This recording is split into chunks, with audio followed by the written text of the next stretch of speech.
గత తెలుగుదేశం ప్రభుత్వ హయాంలో గ్రామాలను అన్ని విధాలుగా అభివృద్ధి చేసి చూపించామని, ఈ వైసీపీ ప్రభుత్వంలో గ్రామాల్లో ఎక్కడా కూడా తట్టెడు మట్టి కూడా పోయకుండా అభివృద్ధికి ఆమడ దూరంలో ఉంచారని తెలుగుదేశం పార్టీ రాష్ట్ర అధికార ప్రతినిధి పిఠాపురం మాజీ ఎమ్మెల్యే వర్మ పేర్కొన్నారు. కాకినాడ జిల్లా పిఠాపురం నియోజకవర్గం గొల్లప్రోలు మండలం వన్నేపూడిలో తెలుగుదేశం, జనసేన, బీజేపీ నాయకులు, కార్యకర్తలతో కలిసి మాజీ ఎమ్మెల్యే వర్మ ప్రచారం చేపట్టారు. కూటమి ఉమ్మడి ఎమ్మెల్యే అభ్యర్థి అయిన కొణిదెల పవన్ కళ్యాణ్ను, కాకినాడ ఎంపీ అభ్యర్థి తంగళ్ల ఉదయ్ శ్రీనివాస్ను అత్యంత మెజారిటీతో గెలిపించాలని ప్రజలకు మాజీ ఎమ్మెల్యే వర్మ విజ్ఞప్తి చేశారు. ఈ సందర్భంగా మాజీ ఎమ్మెల్యే మీడియాతో మాట్లాడారు.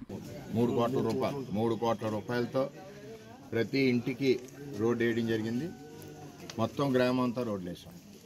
ఈ రోడ్లు వేయడం వలన మరి ఎంతో ఆడపడుచులు కాలికి మట్టకుండా రోడ్డు వేస్తా ఉన్నాం. రోడ్లు పూర్తి చేశారు 3 కోట్ల రూపాయలతో. అలాగే 150 సైట్లు ఇళ్ల స్థలాలు ఇచ్చాం.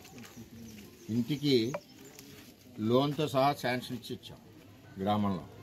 అలాగే దత్తాత్రేయ టెంపుల్కి కూడా 8 లక్షలు ఎంతో దగ్గర 50,000 అటు ఇటులో దత్తాత్రేయ టెంపుల్కి కూడా సహకారం చేశాం. అంటే గ్రామం అభివృద్ధి మా బాధ్యతని 5 ఏళ్ళు కూడా నేను ఎమ్మెల్యే ఉన్నప్పుడు అయితే మీరందరూ కూడా అలాగే ఆశీర్వదించారు నన్ను.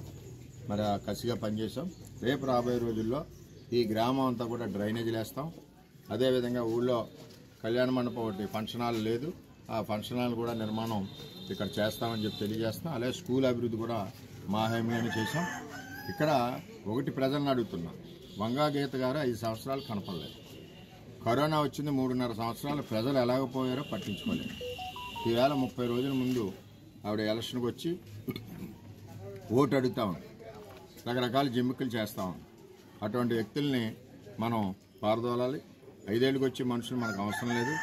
ఏదైతే పవన్ కళ్యాణ్ గారు ఈరోజు మన మీద ఆశ పెట్టుకుని ఇక్కడికి వచ్చారో, నమ్మకం పెట్టుకుని మన భారీ మెజార్టీతో గెలిపిందాం.